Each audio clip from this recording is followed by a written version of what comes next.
जैसे जैसे साल 2026 नजदीक आता जा रहा है, वैसे वैसे दक्षिण भारत के राजनीतिक गलियारों से केंद्र सरकार के खिलाफ उठने वाले बगावती सुर केंद्र पर तीखे प्रहार में बदलते जा रहे हैं।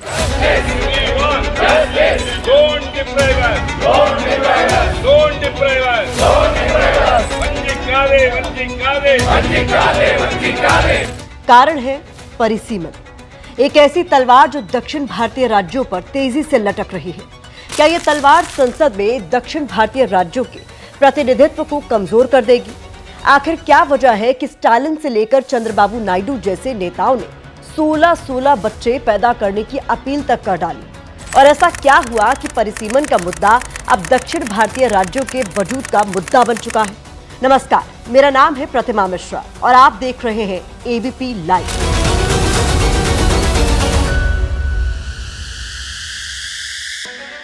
आपने हाल फिलहाल में इस मुद्दे का जिक्र कहीं ना कहीं जरूर सुना होगा, तो चलिए आपको आसान भाषा में समझाते हैं कि आखिर परिसीमन है क्या और इस मुद्दे को लेकर दक्षिण भारत की राजनीतिक पार्टियों और केंद्र सरकार के बीच इतनी तनातनी मचने के पीछे की इनसाइड स्टोरी क्या है। तो सबसे पहले आप समझ लीजिए कि आखिर परिसीमन है क्या।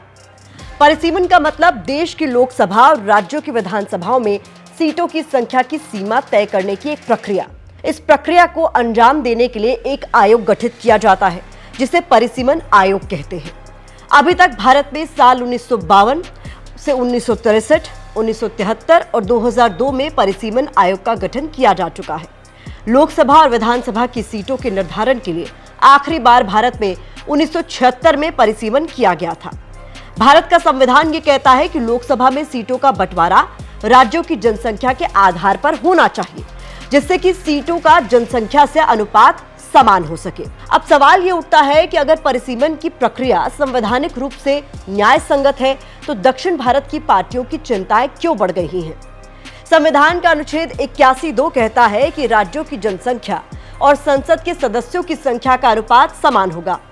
इसी के चलते जिन राज्यों की जनसंख्या ज्यादा है, वहां पर संसद की सीटों की भी संख्या ज्यादा है। साल 2011 में आखिरी बार जनगणना की गई थी, जिसके मुताबिक यूपी, बिहार, महाराष्ट्र, बंगाल और एमपी अकेले पूरे देश की 48% आबादी का प्रतिनिधित्व करती है, जिससे साफ पता चलता है कि अगर परिसीमन जनसंख्या के आधार पर किया गया तो इन्हीं 5 राज्यों को सबसे ज्यादा सीटें मिलेंगी। जबकि दक्षिण भारत के राज्यों में उत्तर पश्चिम भारत की तुलना में जनसंख्या बहुत कम है, तो उस लिहाज से परिसीमन में उन राज्यों को सीटें भी कम मिलेंगी। इसी डर के चलते कि देश की संसद में सरकार दक्षिण भारत के दबदबे को कम करने के मकसद से साल 2026 में परिसीमन को अंजाम देने की तैयारी में जुट गई है, जिसके बाद दक्षिण के राज्यों के नेताओं ने मानो विरोध का बिगुल बजा दिया।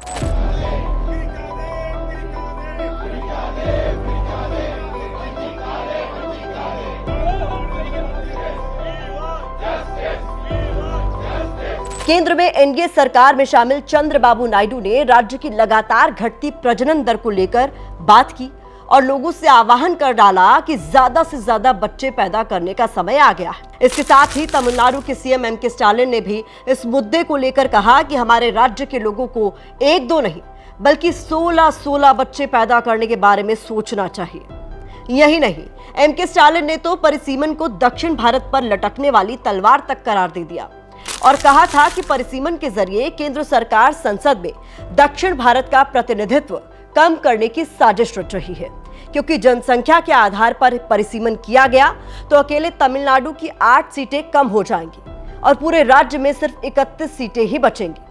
जबकि इस मुद्दे पर केंद्रीय गृह मंत्री अमित शाह ने केंद्र सरकार का रुख साफ करते हुए पहले ही कह दिया था कि जनसंख्या के आधार पर दक्षिण भारत के राज्यों की एक भी सीटों की संख्या कम नहीं होगी और निर्वाचन क्षेत्रों का बंटवारा प्रो रेटा यानी कि अनुपातिक आधार पर किया जाएगा, जिसमें दक्षिण भारत के राज्यों को समान हिस्सा मिलेगा।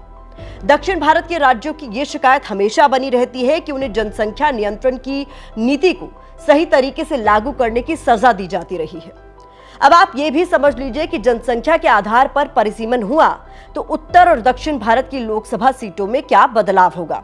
2026 में होने वाले परिसीमन में अगर लोकसभा सीटों की संख्या में बदलाव नहीं हुआ तो यूपी की सीटें बढ़कर 91, बिहार की 51, राजस्थान की 31 और एमपी की 33 सीटें हो जाएंगी। तो वहीं दक्षिण भारत के राज्यों में तमिलनाडु की सीटें घटकर 31, आंध्र और तेलंगाना में 34, तो केरल को सिर्फ 12 सीटें ही मिलेंगी, जिसका साफ मतलब है कि दक्षिण भारत में अकेले इन राज्यों को 24 सीटों का नुकसान, तो उत्तर भारत के इन राज्यों को 31 सीटों का फायदा होगा। लेकिन वहीं इसका दूसरा पक्ष भी है।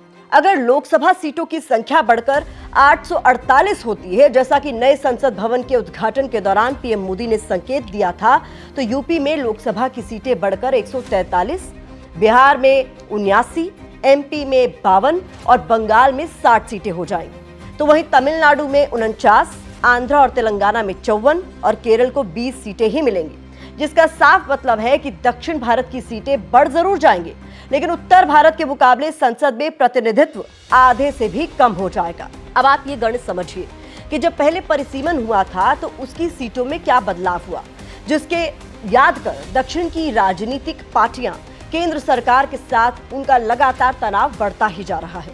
कांग्रेस की इंदिरा गांधी सरकार और बीजेपी की अटल बिहारी वाजपेयी सरकार ने परिसीमन को 25-25 सालों के लिए आगे बढ़ा दिया था। उसकी वजह क्या थी? अगर एक शब्द में कहें तो राजनीतिक लाभ के सिवा कुछ नहीं, क्योंकि दोनों पार्टियां उस समाधान को निकालने में असफल रहीं जो दक्षिण बनाम उत्तर के बीच तेजी से गहरी होती खाई को पाट नहीं सकी। इंदिरा सरकार के बाद कांग्रेस को जहां लगने लगा था कि जनता दल में जो छोटी छोटी पार्टियां हैं वो मिलकर उत्तर में उसकी राजनीतिक पकड़ को कमजोर कर रही हैं, जिसके चलते सत्ता के केंद्र में बने रहने के लिए कांग्रेस को दक्षिण राज्यों के कंधे का सहारा लेना पड़ा। तो वहीं बीजेपी ने दक्षिण में अपने कमजोर नेतृत्व को देखते हुए उत्तर भारत में अपने राजनीतिक पकड़ को मजबूत करने के इरादे से इस मुद्दे को आगे के लिए टाल दिया। जैसा कि आपको बताया कि अब तक 4 बार परिसीमन आयोग का गठन किया जा चुका है। इस फैसले को किसी भी अदालत में चुनौती नहीं दी जा सकती। आजादी के बाद जब पहली बार परिसीमन हुआ तो उस वक्त 1952 में लोकसभा की कुल 489 सीटें थी, जो बढ़कर 1972 में 543 हो गई। क्योंकि हर 10 साल में जनगणना होती है, जो साल 2001 के बाद हुई ही नहीं, तो संभावना है कि जनगणना का काम 2026 तक पूरा कर लिया जाएगा, जिससे एक बार फिर निर्वाचन क्षेत्रों को पुनर्निर्धारित किया जा सके। अब आखिर में सवाल उठता है कि जब सीटों के बंटवारे में दक्षिण भारतीय राज्यों का संसद में प्रतिनिधित्व आधे से भी कम रहेगा, तो संविधान के बराबरी के हक वाले अधिकार का क्या होगा? आखिर इसका समाधान क्या है? मौजूदा हालात को देखें तो ये समझ में आता है कि देश को जनसंख्या स्थिरीकरण की दिशा में आगे बढ़ना होगा। इसका मतलब है कि जब तक देश के सभी राज्यों में जनसंख्या स्थिरीकरण नहीं हो जाता है, तब तक इस मामले को आगे नहीं बढ़ाया जा सकता।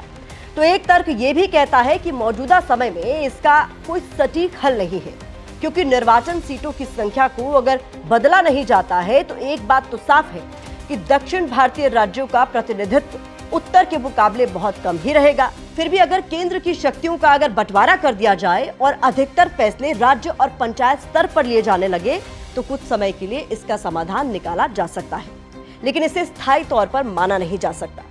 मौजूदा समय में दक्षिण बनाम उत्तर की राजनीति से ज्यादा अहम इस वक्त ये मुद्दा भारत के संघीय ढांचे के लिए भी चुनौती बनता जा रहा है, जो ये दर्शाता है कि आने वाले समय में लोकतांत्रिक चुनाव की प्रक्रिया बड़े बदलाव से गुजरने वाली है।